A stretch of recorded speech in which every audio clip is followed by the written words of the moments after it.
infatuated with the in-between, the ups, the downs, the curves and the rounds. I'll bring it to your city or your hometown. I'll go back in time when the feeling was fine, when funkin' was legal and it wasn't a crime. Party people lined up and down the way, a bigger celebration than your birthday. Funkin' up the neighborhood, I felt the fool 'cause the funkin' was good. Funkin' in the city, funkin' up in the woods. Funkin' up the neighborhood, funkin' up the neighborhood. I felt the fool 'cause the funkin' was good. Funkin' in the city, funkin' up in the woods. Funkin' up the neighborhood.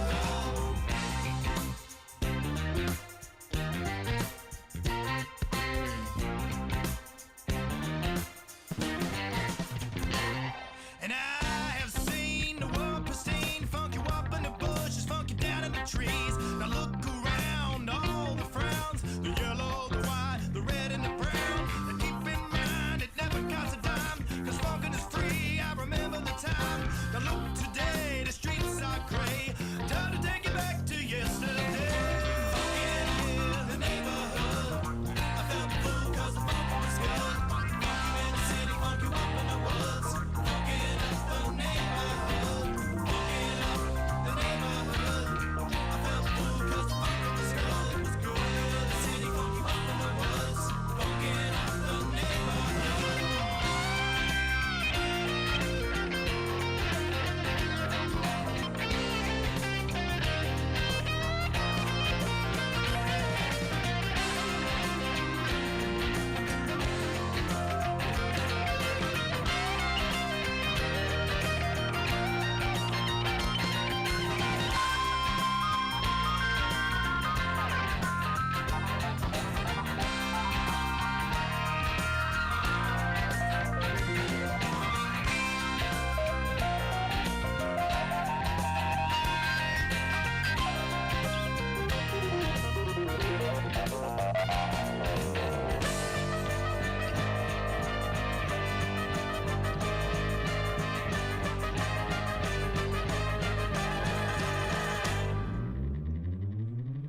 Funkin' up the neighborhood, I felt full 'cause the funkin' was good. Funk you in the city, funk you up in the woods. Funkin' up the neighborhood, funkin' up the neighborhood.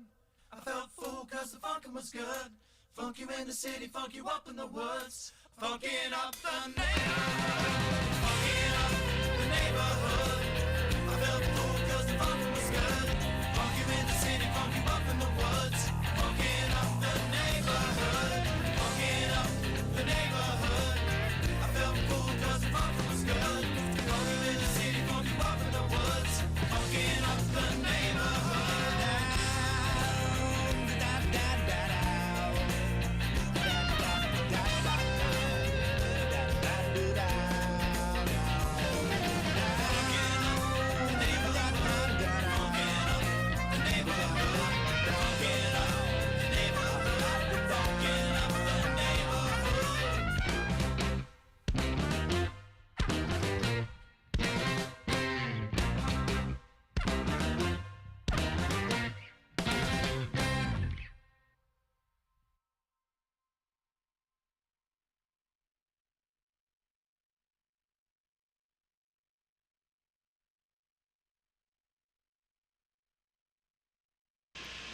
And we're live! And we're back! Welcome to the Underdog Journey. I'm Wes. This guy is David. And hopefully this week we actually have some decent technology in front of us that won't crash the entire podcast. So, fingers crossed. We'll see. Maybe. David, how you doing? I'm doing all right. And I got all the invites out that I need to send, I guess. And I've got the agenda up. We're ready to go. I've got my lovely blackened bourbon. This is batch number 120, ready to rock. So we're going to, first time it's being opened. Ooh, fresh. Oh, love it. Oh, that's good stuff right there. So we are ready to rock over here. Nice. I'm drinking Ohio whiskey, which is, I had Ohio last week. I had a different one. This is a single cask small batch. And 100% crafted in Ohio from soft red winter wheat. Winter wheat. Wheat. I say Cool Whip. Exactly. Exactly. If you guys don't get that reference, you need to stop. You need to finish watching this podcast, then immediately go watch Family Guy from the beginning all the way up. And I don't know if it's still going, but if it is, watch it all the way up. Catch yourself up. And then you'll get on the show next week and be like, I say Cool Whip. It's all about priorities is what it is. So it really is. Abandon all your other duties and responsibilities and go watch Family Guy. So David, I believe we are part of an event that's coming up soon. Yes, we are. Ooh, I have that data pulled up, ready to go too. Bailey's Pay Lake down in Ironton, Ohio. For those of you all that are local down there, I call it ye old Ironton. Ironton, Ohio. Bailey's Pay Lake, May 15th. We're gonna be there with, I don't know, 10, 12 Pay Lake YouTube fishing channels doing the like what Wes and I, it was just two of us last year. It was just the Underdog Journey versus the Real Life Outdoors with Shannon Black and Philip Black. And that was it. Yep. This year we were like, all right, we're gonna do this, we're gonna do it again. And it is now the Real Life Outdoors with Shannon Black, the Underdog Journey, and 10 or 11 other Pay Lake YouTube channels, all vying for supremacy on the lake. Supremacy. Yeah. Of course, we're going to bury them all. Yeah, we're going to bury them all. But I mean, I'm challenging to a beer drinking competition. They can do all the fishing they want. Well, so I know at one point there was talk about us not necessarily fishing, but like possibly doing like a DJ and live stream kind of thing. Yeah. If that's still on the table, I'm not opposed to that. I'm just after how well we did last year, right? I don't think this big red rubber thing's working, David. No, look, it's not getting me where I need to go. No, I still think those are direct quotes. No, those are direct quotes from West Carnahan. Philip Black sabotaged. I don't think this big red rubber thing is working. Philip Black. That's why I don't let Philip Black touch my pole anymore. He sabotaged my pole. Don't think about that too long. But Philip Black sabotaged. Oh, yeah, there's an image that just won't go away. So, excuse me. We want to give a shout out to Tim Knight. Tim Knight is going to be, he's the guy who did the barbecue for us last year. He's coming back again to do the barbecue for us again. Now, there's a charge for this stuff, guys, because the whole idea is we're trying to raise money for the Easter seals of Central and Southern Ohio. Yes. So absolutely come out, support it, buy the food. I mean, Tim Knight's being a great supporter of this specific venue. We did it last year. He's doing it again this year for us. I believe we have Pepsi sponsoring the drinks again this year. We haven't got final word on that yet, but I think they're still sponsoring the drinks. We've got some amazing sponsors that are down there in the area that are making donations, either monetary or gifts, baskets and whatnot, to put in the not raffle. What do you call it? Well, I guess it is kind of a raffle. We have a raffle. Having a waffle. And there was one I'm trying to hunt it down right now from a young lady, Carol Ann Murrell, I guess that's her name. So she's put together like a pretty nice looking gift basket for the ladies or West. Hey, look. You know, looks like a soak in the tub kind of thing. You and I were just saying that's where West does most of its thinking. You and I were just saying that that scented candles are great, and I need some more scented candles. Maybe some potpourri. We could get wild. I could even do incense sticks. I don't know. You know what's absolutely terrible about that? He's actually not lying. We were actually just talking about candles. We actually because you know, I don't have my watch on right now, but I have a watch from a company named Original Grain. And with it, they sent this little teeny tiny candle, and it's bourbon leather vanilla candle, and I mean it's almost gone in there. And I just absolutely love this. That's a manly smelling candle. It sounds like. Here's what we do, David. It's rugged and manly. We need to start a candle company that is like the most rugged, manly smells alive. Like it could be like dirt, like stale beer and like dirt, or like motor oil, like essence of frat house. Yeah, Eau de catfish bait. Eau de balls. No. No. See, all of this went bad. We went, you know what? We have not drank nearly enough to go down that ridiculous level of conversation. Just wait. So, Show gets wild. but wait, there's more. If you act now using your credit card and just send us the numbers, we'll rob you. Possibly. Which is basically what they're doing. But you know who's not? So, actually, we're talking about buying stuff online tonight. That's actually our core topic tonight. It's true, though. But you know who's not buying? Well, not selling you, stuff on. and you should give your credit card to, is the Easter Seals of Central and Southern Ohio. So, David, I think Yes. you have access to a link that you can put in the comments down below.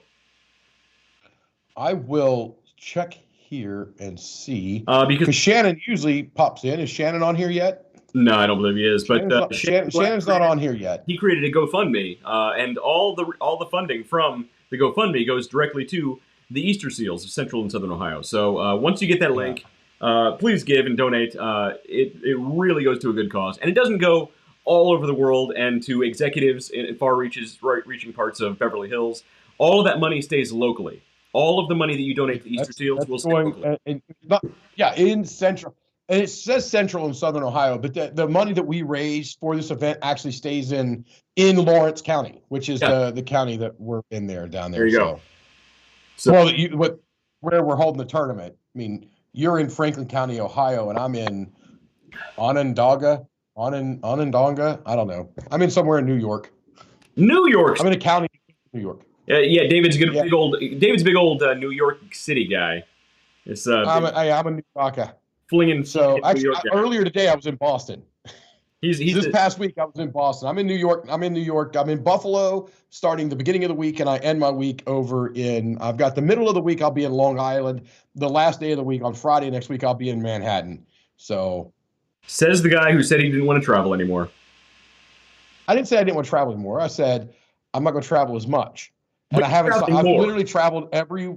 There has been. I was on vacation one of the weeks, and I was here for one other week. But those are the only 2 weeks I haven't traveled for work this entire year. That's a lot of travel. Hey, it's a lot of travel. I'm starting to see the dividends kind of pay out from that. So hopefully I'll get paid for that, which is kind of the that's how you keep score. Exactly. Fingers crossed on that. So yes. So I'm looking here. So David, for that link. While you're looking for that link, I want to tell you guys about what might be my new dream job. Possibly my new dream job. So this was posted on LinkedIn. There is a Texas-based food delivery service called Favor. They are hiring for a delicious new role, Chief Taco Officer. This sounds like my kind of role. I want to be Chief Taco Officer. It says it's looking for someone who loves Texas and tacos. I love both of those things. And here's the downside. They'll only pay $10,000 to taste test and review the Mexican staple throughout the state in June and July. So it's only a temporary role, only pays $10,000, but you get all the tacos you can eat. They will pay for your travel and your hotel cost. So if you're interested in being a Chief Taco Officer, let us know. I'll send you a link. That sounds pretty amazing. My overnight bag is I just emptied it out and I did in the laundry. Yeah. And the bag itself is sitting on the landing on the stairs, on the stairway, on the staircase. So I mean I can have that sumbitch packed. Right. Honestly. Look, you already travel a lot. If you could just travel around and just eat tacos. I mean, to be honest, I ate at the #1 steakhouse in Boston last night. So yeah, you're also the person who thinks they make better steaks in Boston than they do in Texas too, or barbecue. Was it barbecue or was it ribs? No, they make better barbecue. They make better brisket in Central Ohio than they do in Texas. That was it. It was something like that. And I'm from Central. Yeah. I still don't believe that for a second. I think you just don't know what good brisket is. I'm telling you, I don't make brisket myself. Well, I will over here because I'm in Central New York now. But I didn't do it when I was in Central Ohio with my smokers and stuff because I could go to City Barbecue and I know some of you guys, well, that's just a chain. And JD, just keep your mouth shut. But to beat that brisket, I mean, it's damn near impossible. No. And I've got one. I had one on Powell Road, which was, 8 minutes from my house? And that's cutting through 25-mile-an-hour neighborhoods. Yeah, no. So, I'm just going to go get the good stuff. City Barbecue locally is pretty great. However, if there's a company out there that wants to pay David and I to travel around and do nothing but eat brisket taste and brisket? or tacos and or hopefully brisket tacos, let us know. Right? That's what I'm saying. Let us know. Brisket tacos. And Yeah, we will yeah. be your chief taco officers. We will take that time. We will review the shenanigans out of that. It's true. It is true.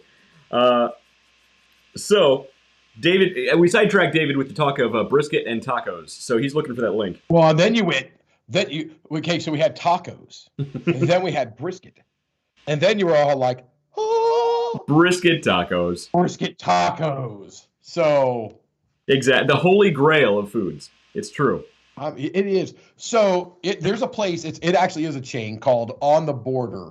Okay. Now, they've changed their menu since, but they used to have a brisket taco on their menu. They're like, if anybody who actually knows me knows, I call every restaurant that casual eating joint, I call them all Applebee's. Yeah. Because they're all the They're same. all Applebee's. Yeah. They're all cluttered with brick and brack on the wall. They're all playing cheesy, corny music. They all have the same menu. Here, have a cheese stick shaped a little differently than that other person's cheese stick, but tastes exactly the same. Right.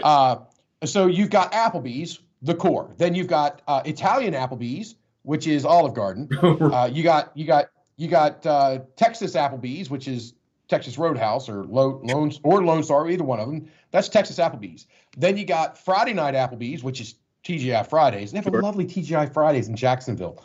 And then there's, but all of these places, they're all Applebee's. They're all just that casual eating joint. Yeah, I actually try to avoid those places. Yeah, they're not. I mean, they're fine, but nobody would actually say they're great. I was going to say good. They can be good. I wouldn't call them great by any stretch. They could be good. See, here's the thing. If that is what it's like, McDonald's or Wendy's or Taco Bell, right? Or let's say step up. If you want to step up from Mexican Applebee's, which is Chili's, and go to On the Border, which is what I was talking about. They have a brisket or had a brisket taco that, oh my Lord, make you want to slap the queen. It's crazy good. Well, don't tell the royal. Absolutely. That's good to know. Indeed. So that's what it is. But back to his point, and this actually can be applied to almost every aspect.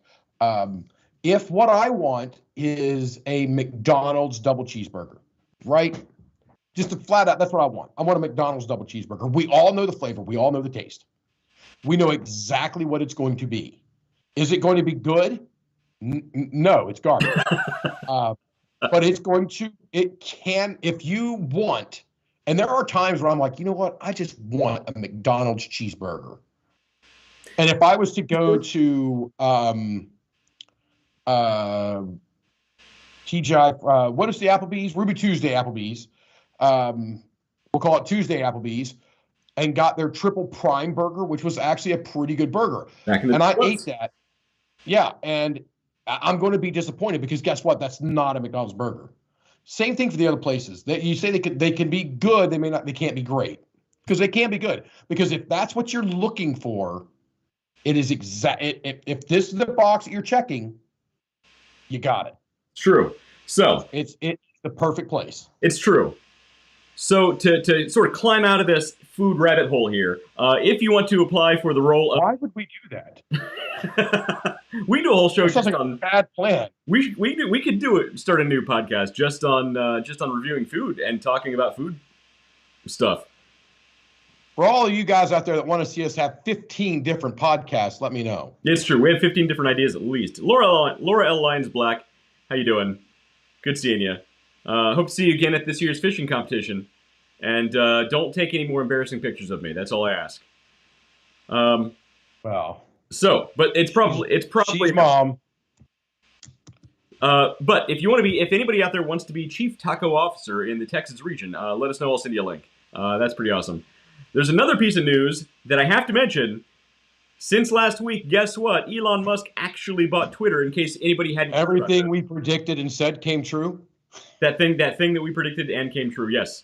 But here is what a lot of people don't seem to put together in this whole thing. I'm going to stay off the whole freedom of speech thing. That is a black hole that nobody is going to be able to climb out of.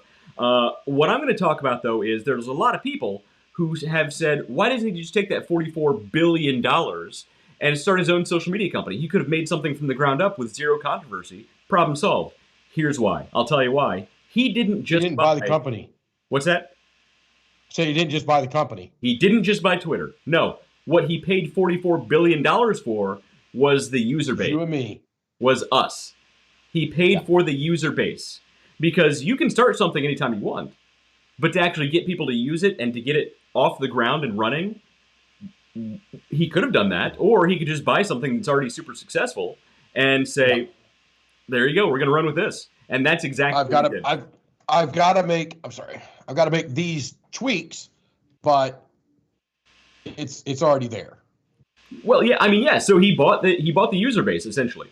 That's what it is. So politics aside, he's a businessman. He's not going to lose money on this whole thing because he got a lot of banks backing him too. Most of the money came out of his pocket, but a large portion of it did actually come from investment banks. So there is that.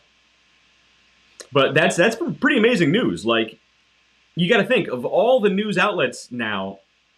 I mean, most of them are owned by ultra rich people. You know, the richest people in the world now own Twitter, Facebook, the Washington Post. I mean, it's insane how much influence people with massive amounts of money have, which is why David and I are here, because we are incredibly successful, both financially and socially. I'm trying to locate it here, but there's actually another huge news story going on. What's happening? That I got to read a little bit of, and it's Jack Dorsey, who used to be CEO of Twitter. Yeah. Right? And he's moved on. He's huge with the blockchain, Ethereum, Bitcoin. And he is coming out and saying publicly that there are several single points of failure for it. For what? Twitter or blockchain? Ethereum. Ethereum. Well, so here's the thing.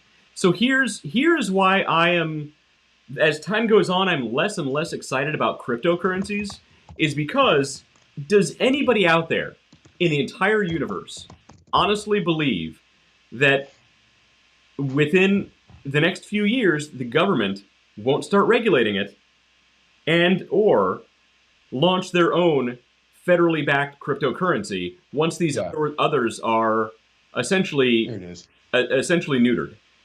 All of this crypto that you're buying and you're investing thousands and tens of thousands and millions of dollars in, guess what? When the government regulates it because they want to launch their own cryptocurrency that they can have full control over, you just lost a lot of money. So here's the thing. I don't think cryptocurrency is bad. Blockchain is great. I've said this all along. Blockchain technology, we will all be tied up in for the rest of our lives because it's great technology. Yeah.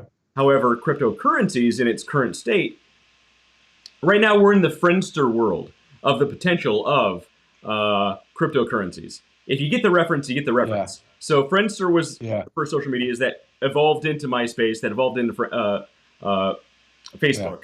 We're in the Friendster phase right now. We haven't even begun to see the potential of the potential of it, of all the technology. But this is a huge thing because the Ethereum algorithm, the blockchain for Ethereum, is kind of the core for several, even Dogecoin, which is one of the things that Elon Musk had done, and then Well, the reason he ramped it up and then crashed it on Saturday Night Live.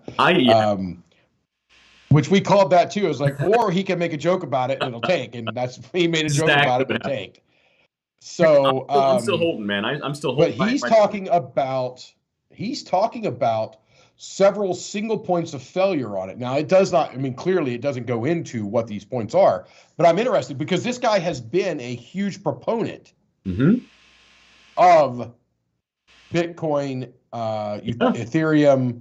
And the blockchain, basically that technology. He's been a big proponent for that. So to hear him come out and say that, I'm interested now because it's been out there for a little bit, but it's just kind of now being made public.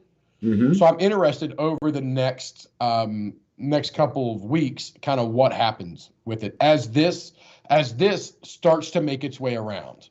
Right. And part of why he might be saying that is I don't want to say that he's biased one way or the other. But he's now CEO of, I forget the name, some digital payment system, some digital payment platform. He's actually CEO of now. And Yeah. I think his official title is, and this isn't even a joke. Like the official title of being the CEO, you're not chief executive officer.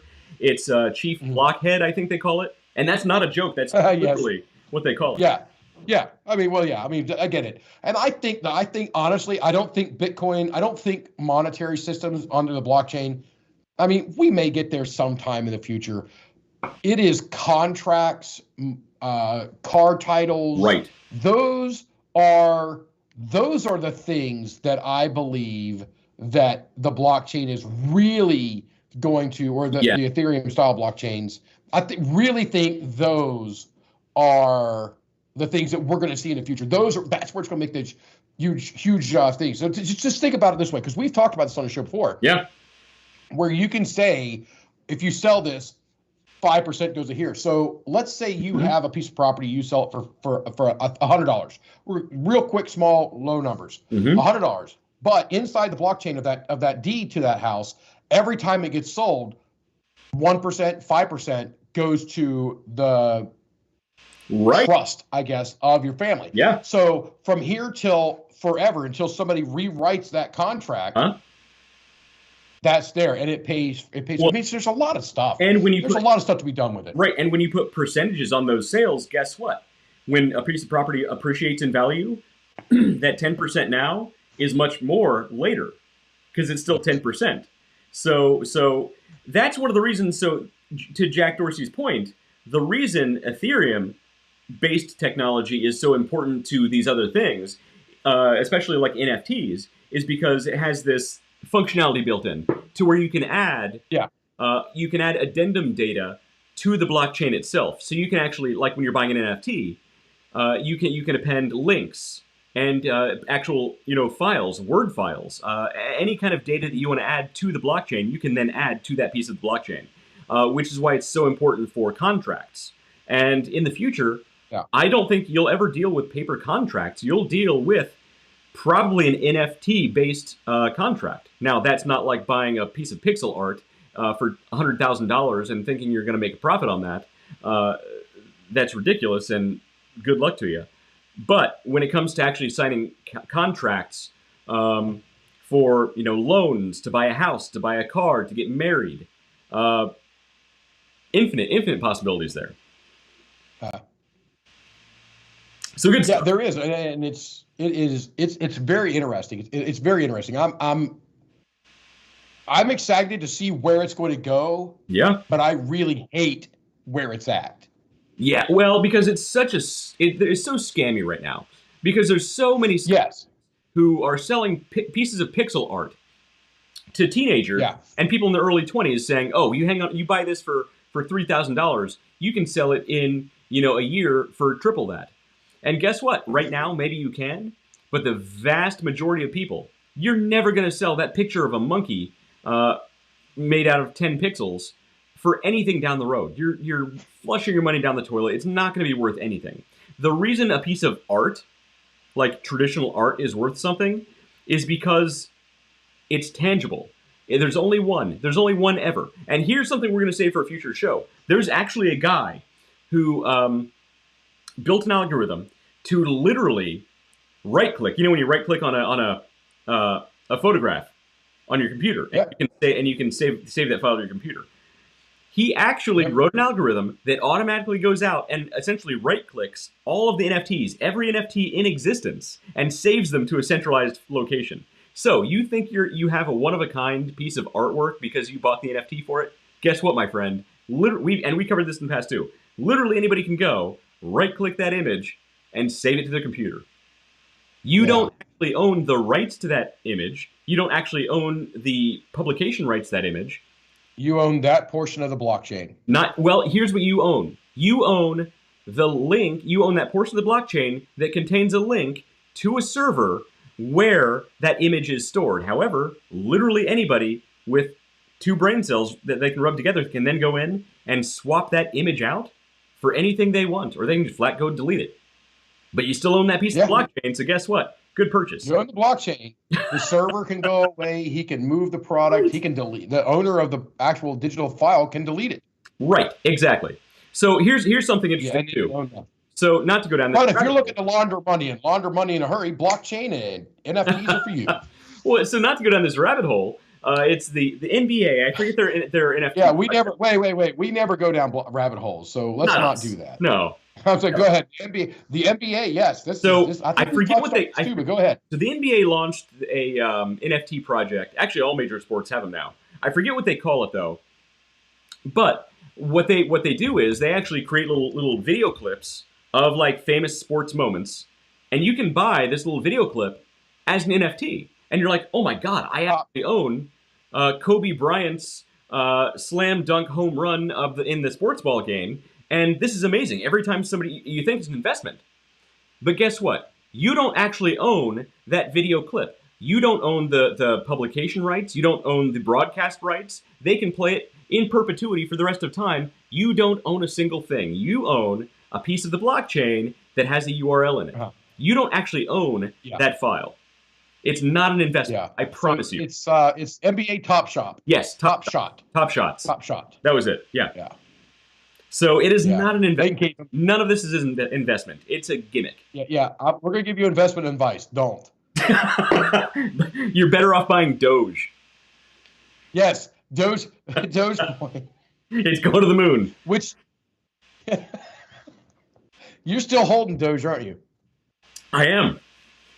That's the only person who's going to say it's going to the moon is the guy still holding Doge. Let me see what it's worth now. Hang on. I'm pulling it up now. I usually have it up, and it'll show me. But this is very exciting for you guys. I know. Doge. Tick, tock. Doge is now officially worth 13.7 cents. I forget what I bought it at, but it wasn't. It's not a good investment. Indeed. So we have a topic. We actually have a topic for tonight, and it's actually a good topic. It's good topic. There were some people who called me over this past week because we were having so much trouble with our tech last week. Oh, it was painful. I made a unilateral executive decision to, hey, we're going to carry this topic over. We're not going to try to limp through all this stuff with the topic. This is a good topic.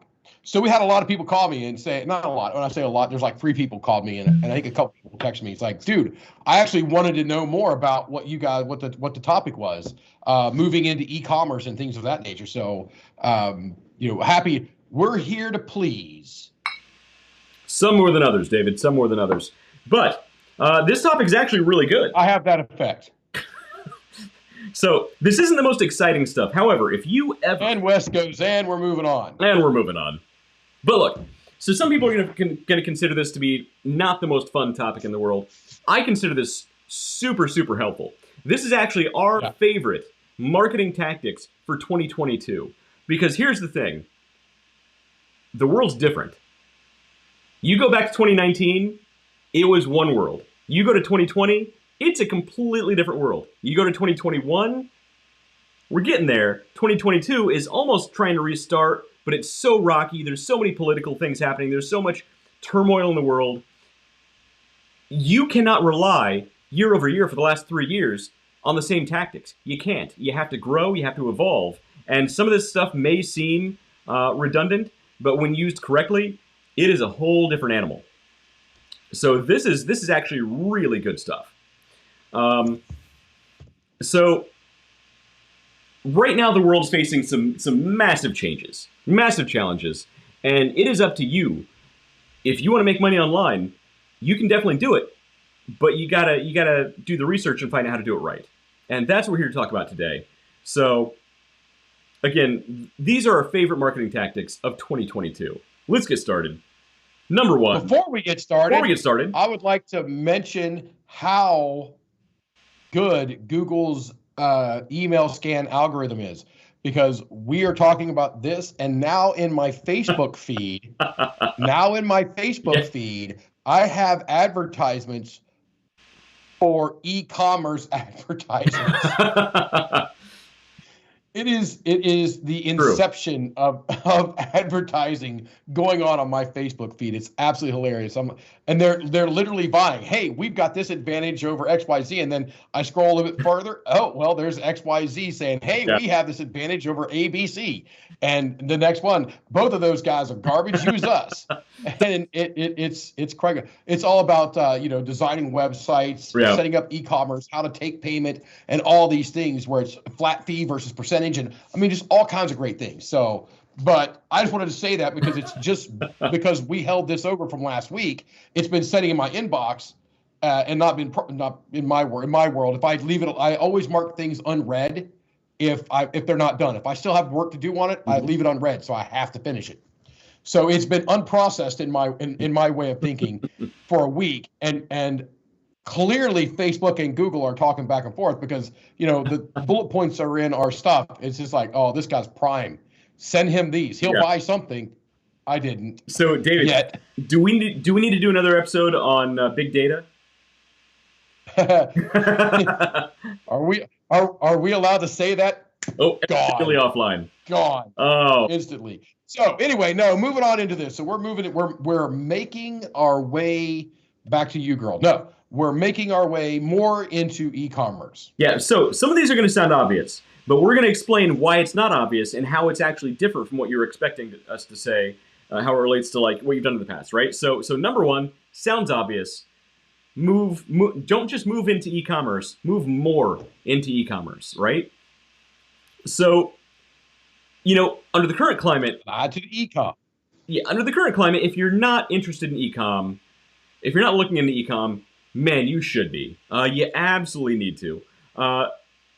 So, some of these include, selling merchandise online. It includes an extra source of income, things like that. But here's the thing.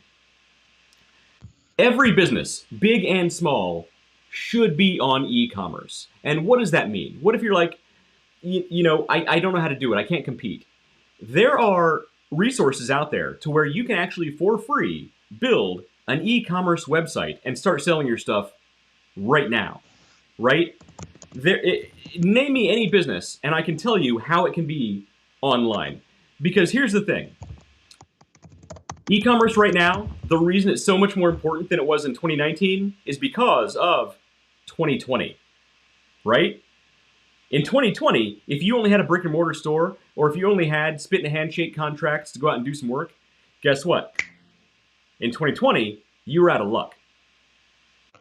I mean, to be fair, pre-2020, if somebody spits in their hand and tries to shake it, I'm out. Well, even more so now, though. Like, you don't want that on your hands. No. Right. Unless your business happens to be like latex doctor's gloves. I mean, that might be a good example. I don't know. What you do in your spare time is your own business. Look. But yeah, but we get your point. I got to make jokes. It's what I do. He's here for the information. I'm here for the entertainment. But we get what you're saying. What's coming out of this is, the pre-post 2020 global plague sniffles of death. Yeah. How it changed, and we've made many comments and many statements on this over the 94. We're number 94. 93 or 94. So 94 weeks in a row. Over the past 94 weeks in a row, there's been many times where we've made this comment about how much the global plague, sniffles of death, pushed us forward in technology. Yeah. Oh, absolutely. The adoption of remote technologies, of video calls, of e-com, has been advanced by 10 years over the course of 2, simply because of that virus. So we would be, we would be using a fraction of the technologies we have now if 2020 never happened, for good or for bad. But here's the thing. So let's say, it doesn't matter what business you have. You need to be on e-com, because whether you're making a product right now and you're selling it yourself, guess what? You can still do that online. Doing it online also gives you the opportunity of possibly manufacturing someplace else and having them do the shipping. Guess what? You can essentially be the middleman of a product that you really want to get off the ground. And I'm not saying have it manufactured in, some strange country on this other side of the world. I'm saying you can choose where it's manufactured, how it's distributed. You can then now be the big player, whereas before you were locked into this mindset of, I need to do this, I need to do this, I need to do everything. Well, guess what? Now you can actually make that leap to the next step where you actually want to be. You can also do things like... And go ahead. Scalability of your business. Right. Scalability. When you're moving it, when you're moving it forward like that, the scalability of your business is huge, because when you are, I love this reference, because I know a person who makes lamps and night lights out of they make lamps and stuff out of these, like desk and table lamps, out of these type of bottles, and they take the little gifts, I don't know, fun size, I don't know, the little teeny tiny ones, and they make night lights out of them. Absolutely. So a company like that, very small scale, but if they wanted to branch out, the scalability of it, if they move it online, there's places you can go and say, I want to have this and this and this, and then you can have it sent over and have it assembled for, I mean, don't get me wrong, we're dealing across multiple continents here, but you can have that assembled, and you actually, good possibility you're going to increase your profit margin, right? And you are definitely going to be able to increase your reach. Absolutely. And permeation in a market is just all on you to make that, so you can focus on your business and not your product. Absolutely. And that's what it's all about. And that's what scalability comes into, is you need to focus on your business. Here's another example, though, one that you and I were very close to in some conversations in 2020, the restaurant business. The restaurants that succeeded. Guess who succeeded in 2020? Not the restaurants who thought they needed a full staff in the kitchen and kitchen staff at all times. No, they were restaurants that pivot, order online, pick it up, or they'll work with a third party that does delivery services, things like that. When you can order online, guess what? That's e-com. And those were the businesses that succeeded. Well, here's another one. Pivot. Exactly. Pivot. You need to work fast. You need to think fast. And e-com lets you pivot fast as long as you have the imagination to do so. Okay, so wait a minute. We have rattled off, I think, 3 business buzzwords here in the past couple minutes. Drink. We got to drink. So I'll go first, and you can talk. All right. So here's the thing. Even if you don't currently have a business, but you want to expand and get another revenue stream in, now you talk. You can take that revenue stream and shove it up a bank account. And what are we talking about? I didn't even know where you were going with that. Exactly. So even if you want to just... I was busy thinking, man, I should not take that big of drinks. Even if you want an extra stream of revenue and you don't currently have a business, guess what this gives you? Guess what e-com gives you the opportunity to do? Start a business where you don't even need to do, again, you don't need to manufacture anything. You can do things like drop shipping, where you actually, somebody orders from your website, from your e-com website, and you actually have a third party fulfill that order. You're just the middleman who makes that middleman income. And guess what? Yes. It might not sound like it's super glamorous, but there's a lot of people making a lot of money from drop shipping. I promise you, just Google it. It's huge. That's one side of it. I flash this thing up here real quick, because this is just an old computer I have laying around, and I've got it's right here. Imagine that, right here on my desk. I've got AutoCAD that I'm loading up on this computer, because I know there is a shortage of fire alarm drafters. Yeah. I know it, so I am going to fire it up. I've got my twin screens here that'll run on the Windows machine, not my MacBook, to where people can email me stuff over. I don't need a single piece of paper. I put their copy on one side.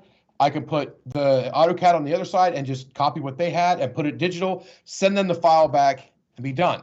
So nothing I'm doing, my so-called business, has nothing to do with any physical product. And you know how you're going to make that applicable to this conversation? Is starting a website with payment services, which will make it e-commerce. And you can totally do that. You can absolutely do that. Here's another very low-hanging fruit example. You and I have a Teespring account. It's just Spring now, not Teespring. But look, if you just want to make some cool T-shirts and you think you can sell them, guess what? Teespring, or just Spring now, will fulfill that t-shirt order for you, and they actually do really good quality work. And all you did was you put up the site. That's it. Yep. That's e-commerce. And speaking of which, we need to, for our May 15th event down at Easter Seals, I think we need to we're going to bring, I don't know, probably 10 shirts. And we will either be selling them, or I'll tell you what, we'll bring 10 shirts or so, 10, 20 shirts to sell. And then we'll bring 2 custom designed ones we'll make to as giveaways. That sounds good. And good point. I do want to make custom shirts for us to wear at the fishing competition. So excellent. Have that design up there. Yeah, so we'll do 4 of those, 2 of them for us and 2 of them for random people. Yeah. So number 1. So if you want to make a drive up to Southern Ohio, to Ironton, Ohio, then come on up. Yes. Old Irontown, Ohio, home of the. We're not really sure what it's the home of. Home of the pressed. Home of the Ironton Tigers. Home of the pressed slacks, because they have the best iron. The name of the school down there. Okay, so number 1 was move more into e-commerce. Not just into e-commerce, move deeper and more into e-commerce, regardless of your business. And if you're confused about how your business can have e-commerce functionality, let us know in the comments. Call us. David and I will actually hop on a call with you for free. It's what we do for fun, and we'll walk through the entire process. I do. We do. We literally do this. So it literally is what I do day in and day out, is help people with their businesses. Exactly. That honestly is my actual job. So that was number 1. I love it. I love doing it. It's great. So that's number 1. Ladies and gentlemen, number 2 coming up next is using mobile marketing. Mobile marketing brought to you in part by Impact Representatives. Impact Representative, a made-up name right then. So mobile marketing, again, it sounds obvious, but you need to apply it to today's sensibilities. Okay, so mobile marketing is definitely one of the biggest small business trends taking over right now. And that means you're marketing your business to specifically render on mobile devices, tablets, smartphones, things like that. As far as smartphone ownership goes, there are more than 5 billion people in the entire world, 500 trillion people in the entire world right now carrying smartphones. Do the math. So more than 5 billion people right now carrying smartphones. That's an actual number. And what does that mean for you? Actually, big opportunities, especially since the vast majority of people aren't sitting in front of the laptops anymore. You do any kind of marketing stats, most people aren't doing their work day to day, looking around at stuff on a desktop. They're not sitting at a desk looking at a screen. You and I are, David, because we're nerds. But most people, they're just right. All right, I'm going to throw a number up here. I'm sorry, I got to interrupt you briefly. Okay. Because we're talking about mobile platform. All right, so we're talking about a streaming. So what is there? 4 billion IPv4 IP addresses. All right, so that's a number that you can pretty well wrap your head around. And I think I might have touched on this the other day, and it just kind of came back up to me about how vast.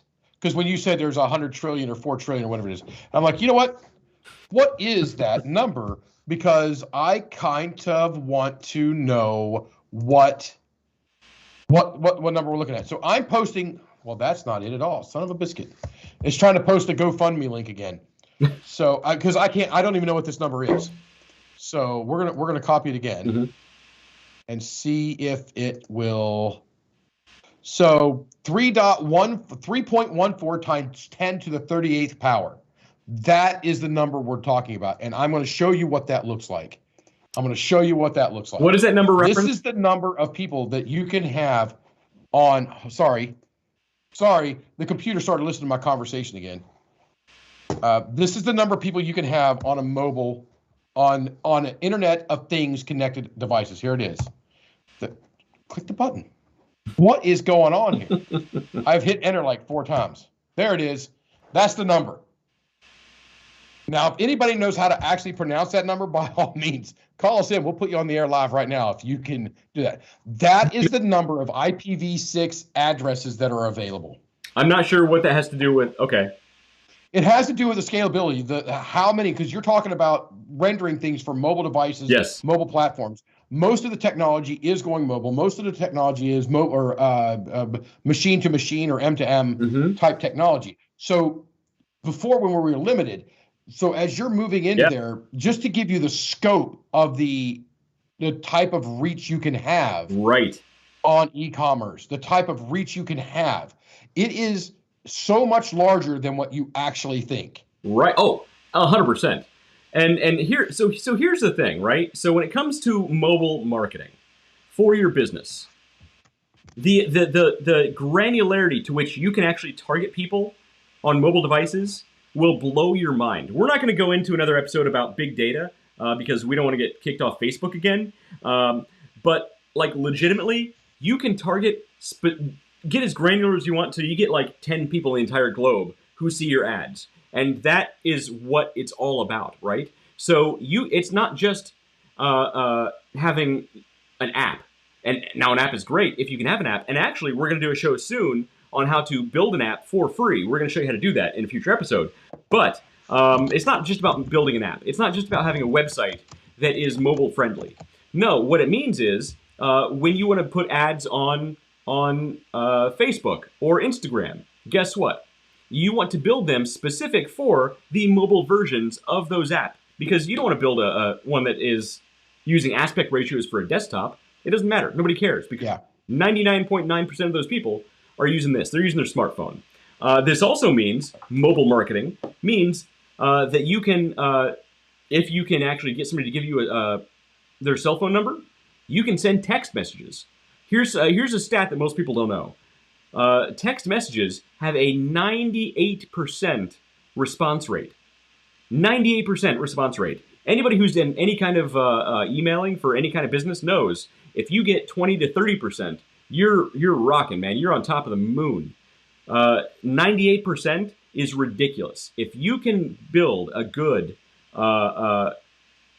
customer base that actually opts in to receiving text messages from you and your business, man, you can write your own check. It's amazing. So another thing that you can do is you can do certain things as far as targeting. You can do geo-targeting. Let's say that you want to send an ad on Facebook or Instagram to people in this neighborhood of that state, anywhere in the world. Guess what? You can do that. If you want to send an ad specifically to people named John in Birmingham, guess what? You can do that. And that's what mobile marketing is. That's the power that it gives you. It's endless. So don't just use mobile marketing on its very surface level. Use it to its full extent, because that is where everybody is. Yeah. And we could do a whole show on any one of these topics. I could talk forever just on mobile marketing and how to do that properly. Yeah. So that's number 2. Number 3 is one that David and I have talked a lot about in the past, is personalizing your customer service. Now, I haven't gotten to our buzzword about that yet, but personalizing your customer service. So in 2022, it is more important than ever to clearly define your target audience. David, where am I going with this? You know what? I think they should know by now. If you don't know, then you're out of luck. We're going to quiz you. If you're watching right now, tell us where we're going with this. There's one word that we have repeated more than any other word on this show. Put it in the comments. It's true. And James Cameron made a pretty interesting movie about it. I hear he's going to make 12 more in the next 150 years. But it was an interesting movie nonetheless. Through understanding your customers' behavior and their persona, you can be better equipped to market to your primary customer. And that's what we're boiling down to. Personalizing a customer service is about adapting your services and your messaging to meet their specific needs. And understanding who that customer is what it's all about. A fully engaged customer is 23% more likely than an average customer to spend money with your business. 23%, guess what? On a high-ticket item can add up real quick. Or even low-ticket items with higher volume of customers, 23% can mean the difference between hiring 10 more people or you're doing all the legwork yourself. That's a lot of money. Yeah. Or it can be a lot of money.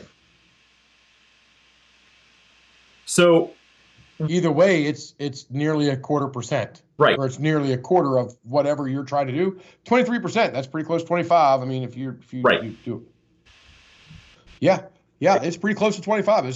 So you're looking at nearly a 25% bump in whatever metric it is you're trying to go for. absolutely. Revenue, reach, whichever metric it is, you're another quarter there. And we'll get to that main. Well, hello there. We actually have our live studio audience with us today. We have Lachlan, who's not feeling super well right now, I'm sick. Yeah, he's been feeling under the weather. and Catherine. So, Lach, show us what you got there, buddy. What'd you get today? My new soccer backpack. He got a new soccer That's backpack. He can keep so his. Go hold it up to the camera. Soccer backpack. Yeah, his new soccer backpack. He can Now, keep when his you grow up and you get big, strong muscles, then you can start playing football. Hey. And you can go play for Ohio State. We don't say The those. best of all football. Catherine, what do you have? She has a bunny. Oh, we got some pretty little bunnies. Oh, you got your soccer ball in there. Oh, your soccer ball's in there now. And Great. this Oh, and you have, who's this? floppy. Floppy. So And that's Floppy. What's the other one's name? those. Well, that floppy-eared rabbit is called Catherine. Yeah. But what's the other one's name? Floppy. So this one's also Floppy. Okay, it's Floppy, and we have pink Floppy and white Floppy. What's the little one's name? Doppy. Doppy. Doppy. So Floppy, Doppy, and Floppy. Flop. So, Locke, John Callender would like to let you know that he supports the Columbus Crew. So he says, "Go Crew." Hey, Locke. Somebody. So there's somebody on here who said, "Go Crew." The Crew is a soccer team that you can play for one day. Oh, Yeah. You want to play? Or, and I think this is a much better idea, implanted. you get into football. Or we send him to robot camp, and he'll own Twitter one day. Here I am all like trying to man him up, and you're like, I wonder how many times I can get my son beat up by the age of 10. Yeah, but he'll also be that bully's boss one day. Yeah, I'm all right with that. Go for it. They're looking for the. Go for it. Oh, all right. Well, bye-bye. They didn't say bye. Normally they say bye. It's a whole thing. I think she's rushing to bed because they're not feeling well. He's sick right now. Well, we all hope they feel a lot better soon, and they're ready. So they're actually making the trip down to the thing, right? For the tournament. They said they would. Nice. It'll be fun. Calendar says that my son could invent a death ray that would kill the bullies. So, John, right now we're trying. All right, Sheldon. We're trying to steer him away from the supervillain range and more towards the Tony Stark range. So, A little less Elon Musk, a little more Tony Stark. look, honestly, if anybody could legitimately be a supervillain, it could be Elon Musk. Prove he's not. Well, I mean, I think he's actually admitted that. Or no, somebody called him that in an interview. It's like, you're like a supervillain. Well, he already owns a giant array of satellites around the globe. What is it, Starlink, something like that? Yeah. Well, no, he can't call it Starlink. Starlink is a fire alarm communicator made by the company NABCO. Well, so you can actually have the same name as another company as long as that company doesn't do the same thing. Yeah. And Yeah, so as long as that's why there's also... Well, also as long as they don't have lawyers that want to sue your pants off. Because Yeah. I don't know if you guys remember, years ago, it might have been Mike Rowe, like the guy from Dirty Jobs, or is it a different Mike Rowe? There was a Mike Rowe who had a website called Mike Rowe, spelled like that, Soft. So it was Mike Rowe Soft. And Microsoft actually sued him for the URL. All right, I got to look this up. This has nothing to do with how many times has Jeff Bezos Been beat up by sued Elon Musk? Oh, I'll bet it's just a perpetual, just because it's business, not even anything personal. Let's see. There's a $2.9 billion contract. Blah blah blah blah. I mean, it's literally. I believe that's all they do. I believe that Amazon now, Jeff Bezos has now a dedicated team that all they do is find ways to try to sue Elon Musk. Oh, I believe it. I totally believe it. And not just for the reasons you would think, but I mean, look at their direct competitorship with Blue Horizon versus what's he? SpaceX. SpaceX, yeah. SpaceX. Which look, So you've got, it's- you know, right now, of all the technology, I mean, I know the big buzzword right now is Twitter with Elon Musk, but OpenAI is the company that I actually and you can take a look at it. There's nothing. He doesn't have a lot. We're good. So anyway, back to the lovely town tonight. So we're talking 23% more. Has anybody commented on the word that we were going to use? No, we don't have any comments yet. No comment on what we're talking about when we talk about customer profiles and targeting your audience. So I'm going to get there. The best and really only way to dig down to the core of who exactly your customer is by building out your customer avatar. Avatar is the word we're looking for. Avatar is the word we're looking for. What did the survey say? They were silent the whole time. You all lose. May God have mercy on your soul. You all lose. So the customer avatar, if you can build out a customer avatar of your, it's going to change all of your marketing from the ground up. And we've been talking about this for a long time. And the point of a customer avatar is building out a profile of exactly who your ideal customer is. I mean, and it goes down to giving them a day job, giving them a name, naming their children. So you can learn all of their likes, all of their dislikes, all of their interests.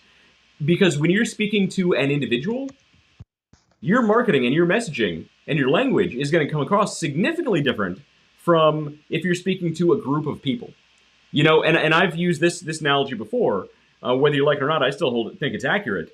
You're going to speak differently to a 20-year-old frat boy than you will speaking to your grandmother. And if you speak to your grandmother like she's a 20-year-old frat boy, either you got a super cool grandma or you're a bad grandson or daughter. That's my opinion there. That's where I thrive.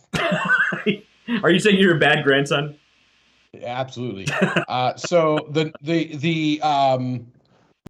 famous quote from Sun Tzu, know yourself, know your enemy. We're going to call it to more profit, know your customer. Yes. Right, and that's it. Know your customer. So here's the thing.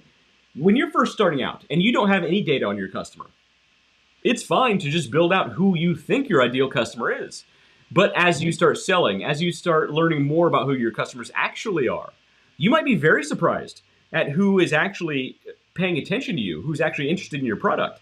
And over time, you should reevaluate and redevelop your customer profile based on that data.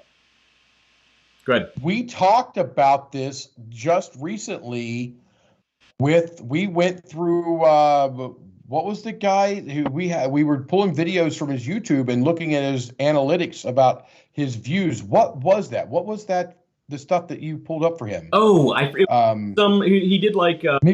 maybe hair loss or something like that. He was where right. He was getting. He did like manly advice, but he was very man's man. He wasn't super like dude-ish, but yeah. Aside from all of, so he out of all of his couple hundred videos on like man advice, his best performing videos by far, by 10 times higher stats, were a couple videos he had on using minoxidil and hair loss. And it's like, dude, if he just started doing content on that purely, it might not be what he wants to produce content on, but if he wants to make a career out of putting content online, out of YouTube, yeah, look, if he wants to make a career out of that channel, that's where he goes. That's the path.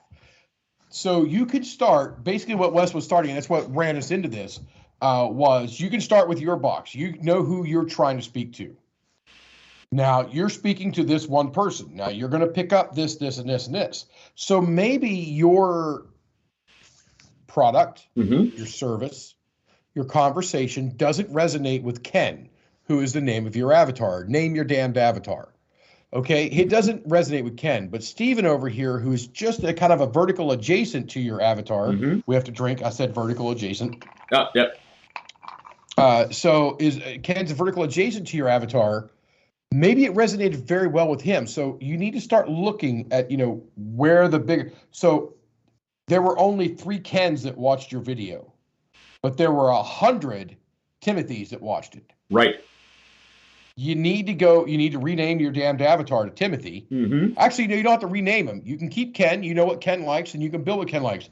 But you need to know what Timothy likes, and you start building it, and you keep going. And you like things like Facebook, YouTube, Twitter, Twitch, all these things. The analytics that you can pull out of them it'll shock you. Oh yeah, I mean, it actually shocks me. I was going through them earlier today about last week's video, which was just wrought with technical issues. it was rough. Performed rather well. Yeah. Overall. Right. Performed rather well overall. In certain segments, it did well. In reviews, things of that nature, we had a higher than normal bounce rate, but that again is because, but it got a broader reach, but a higher bounce rate. So now we need to find out what it was. Maybe it was the title of our video that brought people to it. Possibly. So now they have a shot to come in with this title Mm-hmm. and have good quality product. Absolutely. So, I've worked for a lot of really big companies in marketing departments where the budgets would just blow your mind. And, a lot of companies spend millions, literally millions of dollars on agencies who do nothing but develop customer profiles and look at the data and discover who their customer is. And, back when I was at one company, their customer avatar, they named it Jenny, because the vast majority of their customer base was female. And the majority name of the customers in the database happened to be Jenny. So they called her, Jennifer, but we called her Jenny. So in like giant meetings with top executives, these executives would say things like, so would Jenny like this? Would Jenny like that campaign? What does Jennifer think about this? They would talk about their avatar like it's a person, because that's how you should. Right. Because that's how you speak. It's only going to feel weird until you cash that check. It's true. Because when you speak to a person, you speak at an audience. And that's what it's all about. That communication style is going to make all the difference in the world. Some of the best speakers in the world, when you're talking about, just real quick with that, when some of the best speakers in the world, when they're speaking to an audience, you're right. Speaking at an audience, they speak to a person. And that's right. And that's really true. You hear the joke about, imagine them all in their underwear. Ha, ha, ha. Nobody does that. What they do is they imagine one person sitting there. One person. And they'll speak one person to a person. And that's so I know people who the thought of getting up in front of, let's say, 10,000 people, which doesn't seem like a huge number to me. We do it in front of 10. What's that? We do it every week, David. Oh, yeah. So, we have the potential to do, millions and millions and millions of people. Let me rephrase that. We have potential to speak in front of millions and millions and millions of people every week. But, there are people I know that the idea of getting in front, it's crippling. It's just not going to happen. Yeah. And I'm saying, hand me the mic and let me go, because I know I'm not speaking to 10,000 people. I'm speaking to one. Yeah. I'm speaking to one person. And to be honest, that person I'm speaking to isn't even the audience. Right. When I do it, I speak to myself. Sure. I'm talking to myself. When I have to speak and do something in a public setting like that, I speak to myself. Mm-hmm. I'm never gonna judge myself. I'm never gonna heckle myself. I'm never gonna do any of these things. So, the more you know. Do we have a star thing to go? Yeah. If you got to do something in public, you got to do some public speaking. Don't pick somebody in the audience. Pick yourself, and just speak to yourself. Right. That's it. And that's totally. And that works too, because imagine everybody's done this. How many times are you having a conversation in your head where you're imagining what you're going to say in this big meeting, or what you're going to say when you tell off so-and-so, or what you're going to say to this person that you really want to talk to. And then you get there and you can't do it. The difference is you were speaking to yourself before. Yep. And you need to separate yourself from the audience. So personalizing your customer service was number 3. Number 4, and the fourth and final one, is growing an online community. And again, sounds obvious. Let's apply it to today's perspective. Go ahead. I'm not going to give you away, but I know West is running an experiment right now on growing a community. I'm not giving you away. I'm not going to say anything. Right. And the numbers are blowing me away. The numbers are blowing me away. When I get in, It's when I get phenomenal. what we're going to talk, when I get into that, when I actually reveal what's going on, we're going to go into the stats, how to read the numbers, the feedback that comes through, the growth potential is just insane. It's really surprising me how big it is. It is phenomenal. I am impressed about it, and I'm a guy who's like, you know what? I want to go from 0 to 1,000 right now.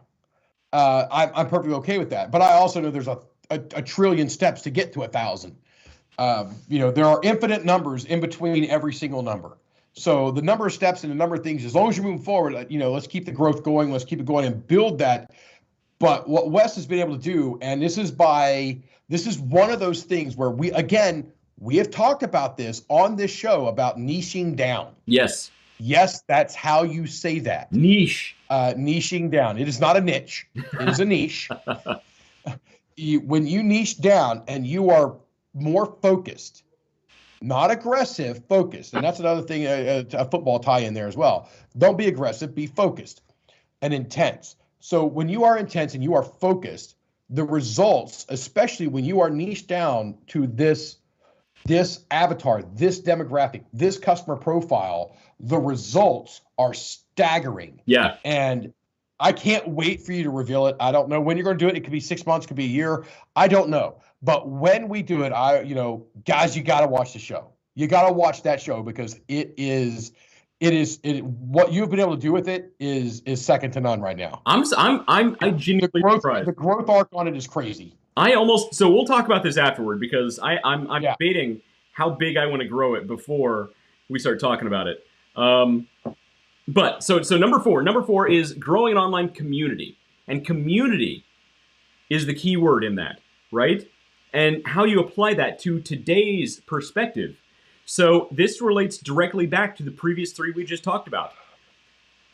Going deeper into e-commerce, mobile marketing, personalizing your customer service. And what are we ending with? Growing a community, which is reliant on all of those previous steps, right? So creating, and it's not just to grow an online community, guess what? You got to create the community. So to create an online community of like-minded individuals and fostering valuable connections around your brand. That sounds like a lot of buzzwords, but it really boils down to around your brand, the community. Yeah, it is a lot of buzzwords. And I'm not drinking for this one because this actual line, even though there's a lot of buzzwords on it, this line, and trust me, if anybody knows me and has been, well, actually most of you guys should, when it comes to business buzzwords, I frickin' hate them because normally they're just there to try to make somebody else sound smarter. Right. Like I know what's going on and we're trying to build this synergy. And you know what? You can take that and just straight. I got no time. If you're coming to me with that, I got no time for you. Right. Got no time for you. But this line right here, let me see if I can remember how you said it. Like-minded individuals can foster valuable connections around your brand. Yes, there's a lot of business-y type buzzwords in there, but the actual sentence is important. Yes. And it's nothing that anybody who is not in your business or in business can understand every bit of that.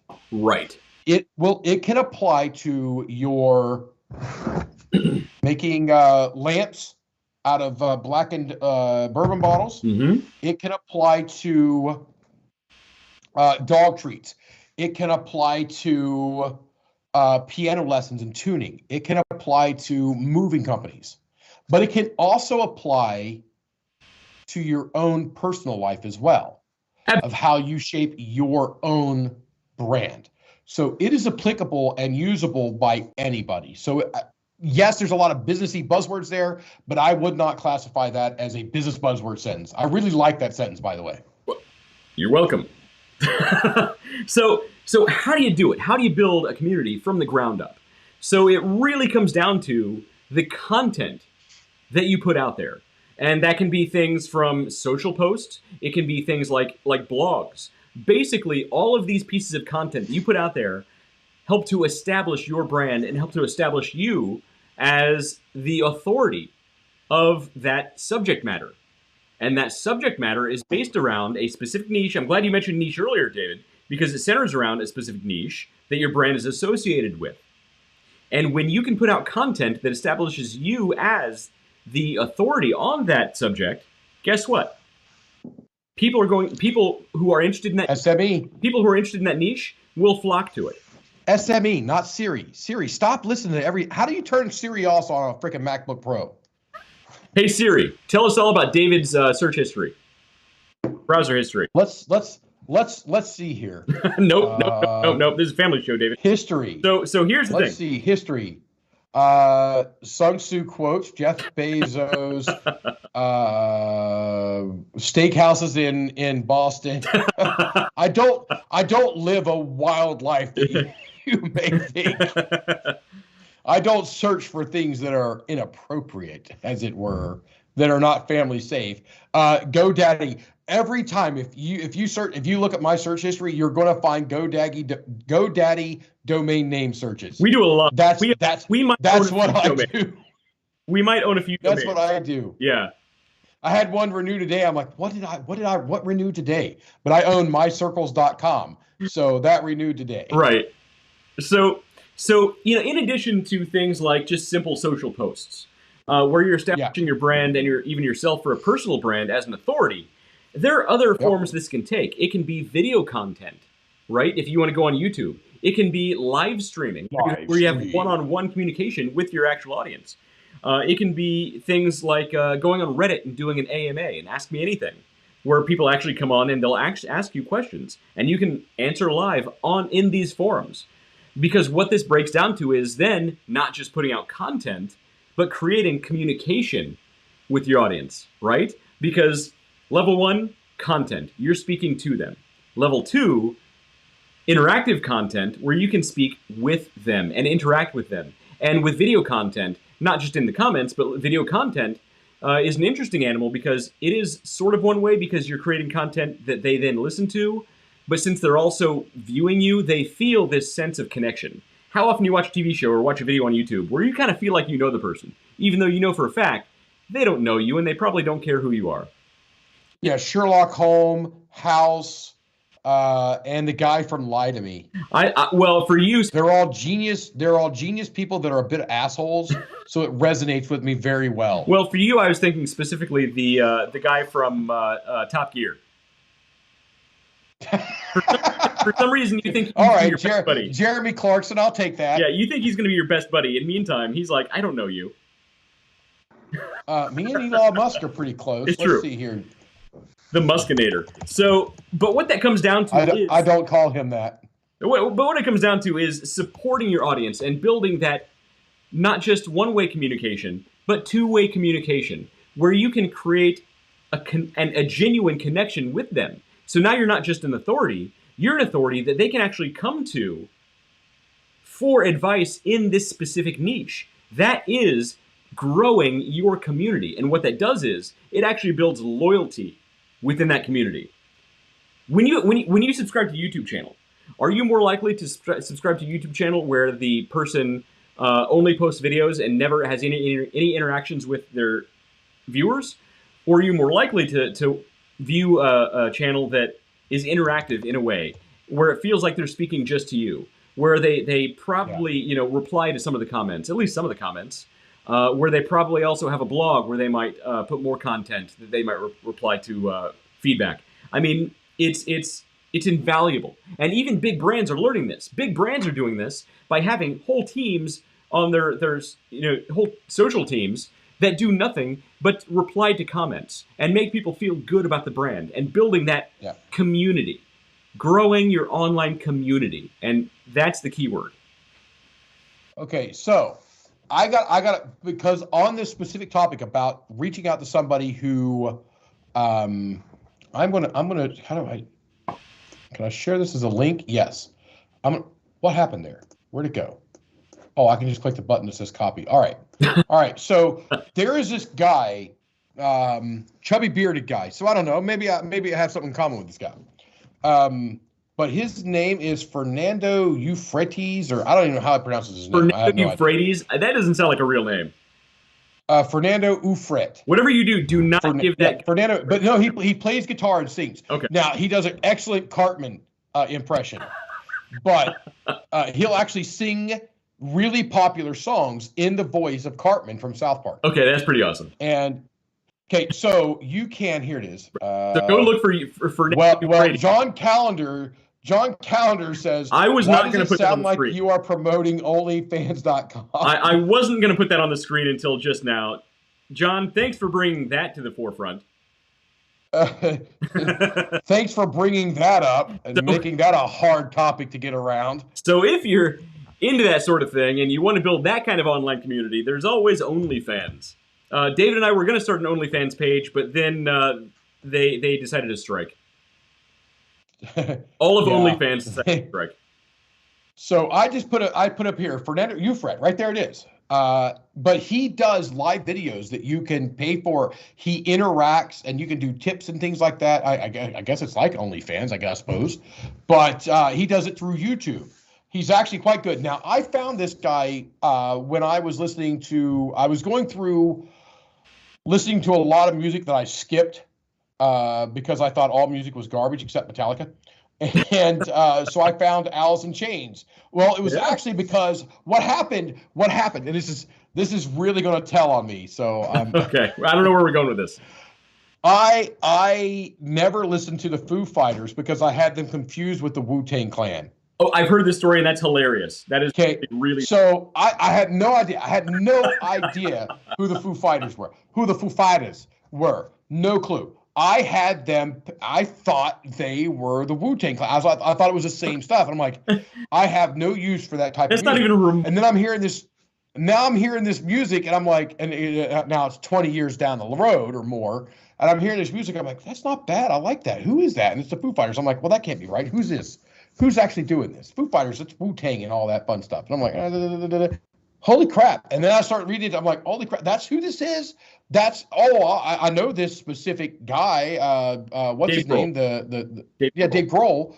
You know, I know who that is and where he came from, but I didn't have him. It didn't click in this nugget of mine of who it was.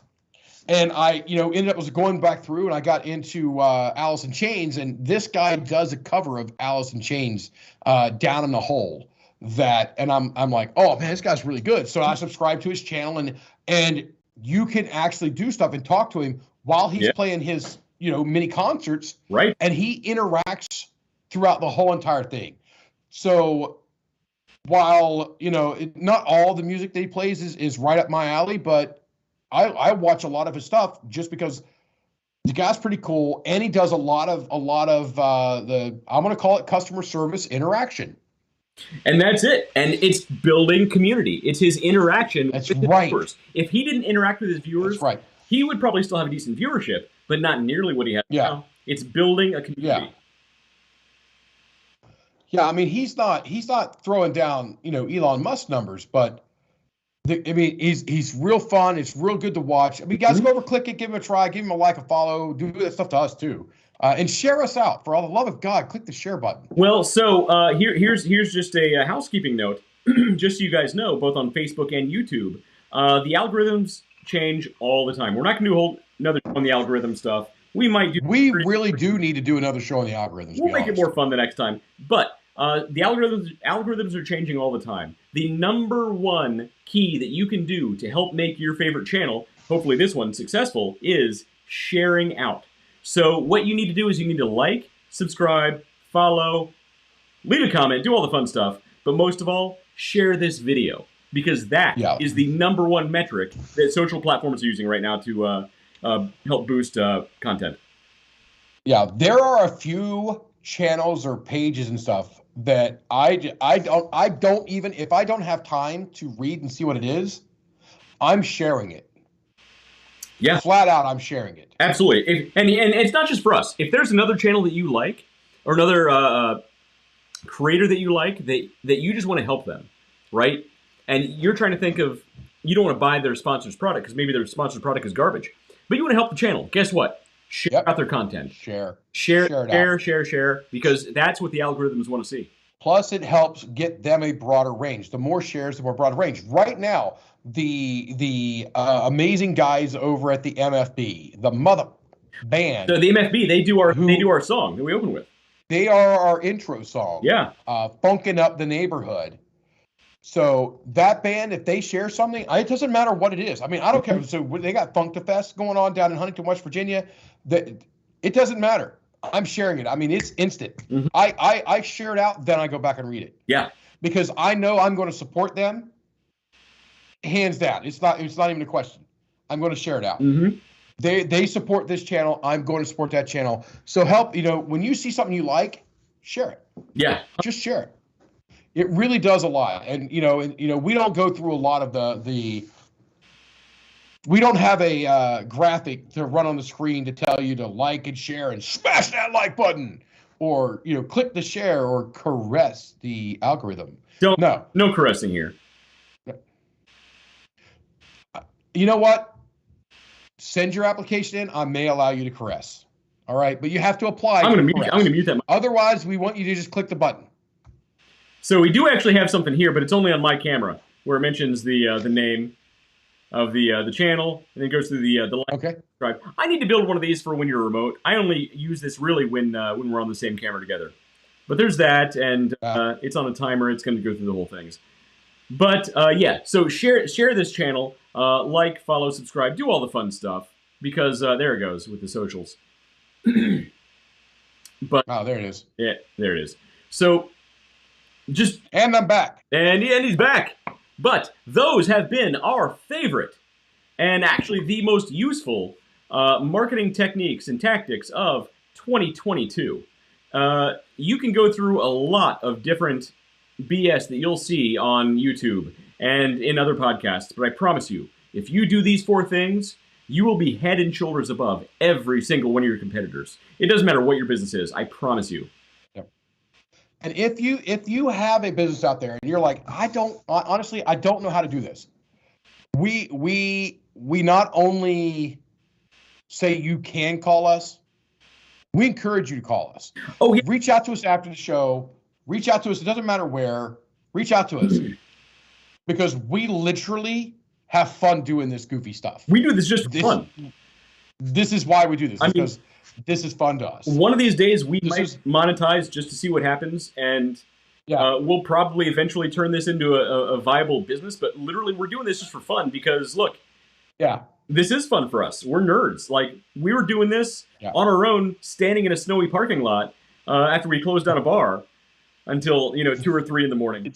In some cases, we closed down 2 or 3 bars. It's true. It's true. We have closed down multiple locations in a single night before. Literally only because we're sitting around talking about exactly these topics. Yeah, exactly this type of stuff. Yeah. And I will say that when we're side by side, it is a great show. This isn't bad, but when we're side by side, so I'm thinking, I'm going to be in a couple of weeks. I'm going to be coming through to go to the tournament. Yeah. I think maybe we do something little on that Friday. I mean, because I think it'll be a Friday night that I come in. Okay. Maybe we do something on a Friday night. Yeah. Just pop in. So we're both on one screen and just, raising hell. We can't do it from Hoffer House because they'll have too much stuff going on up on stage.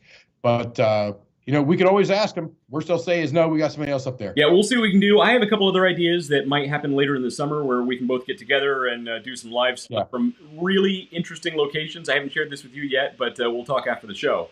I know that you're heading down south, southish Carolina world, and that'd be a fun one to do too. Well, so there, you and me drinking out of a coconut on the beach, long romantic walks on the beach, podcasts. I mean, what could be more beautiful? Well, so the other project you were mentioning that I'm working on.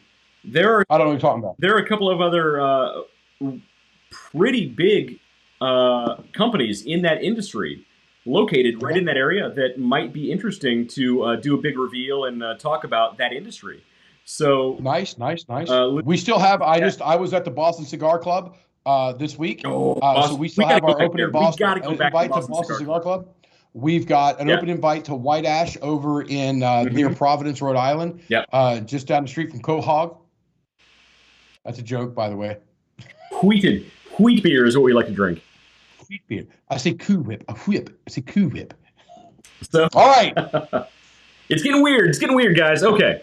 So, those were our favorite marketing tactics and techniques of 2022. We came a day late this week only because sick kids. It happens. I apologize. But next week we'll be back on Wednesday night. I don't know the date off the top of my head, but Wednesday night next week. Same bat time, same bat channel, and we will see you next time. Later. Wait, you've been West, I've been Dave. Oh, I've been West. I can't stop. He's been Dave, I've been West. Something along those lines. No. We can start over again. All right, ready.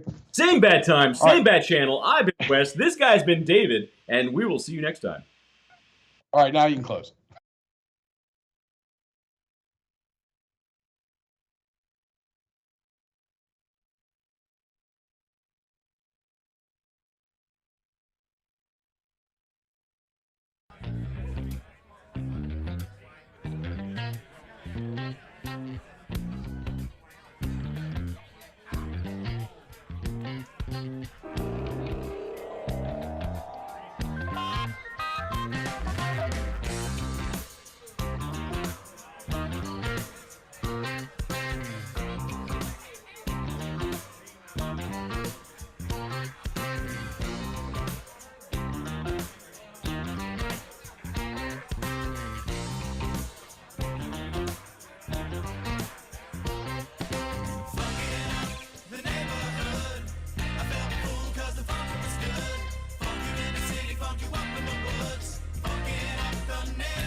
Basically infatuated with the in-between, the ups and downs, the curves and the rounds. I'll bring it to your city or your hometown. I'll go back in time when the feeling was fine, when funkin' was legal and it wasn't a crime.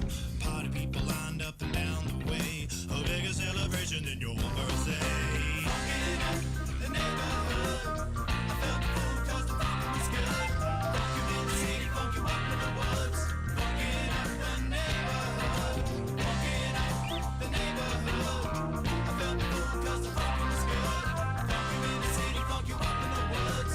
Funkin' up the neighborhood.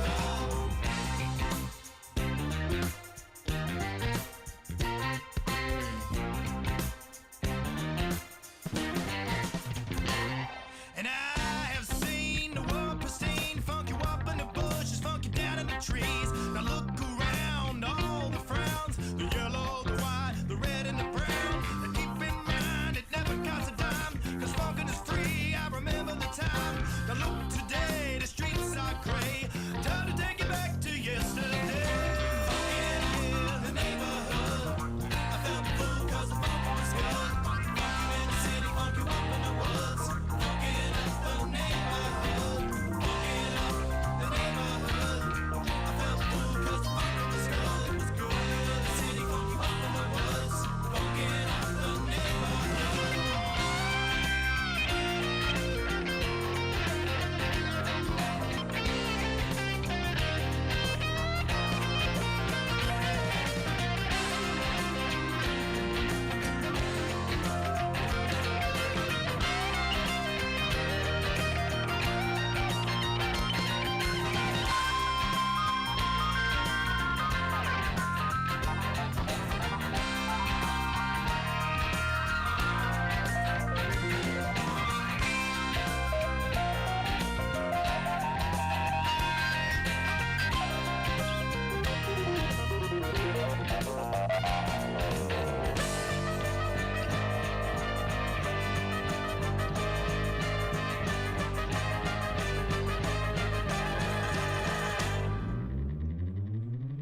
Funkin' up the neighborhood.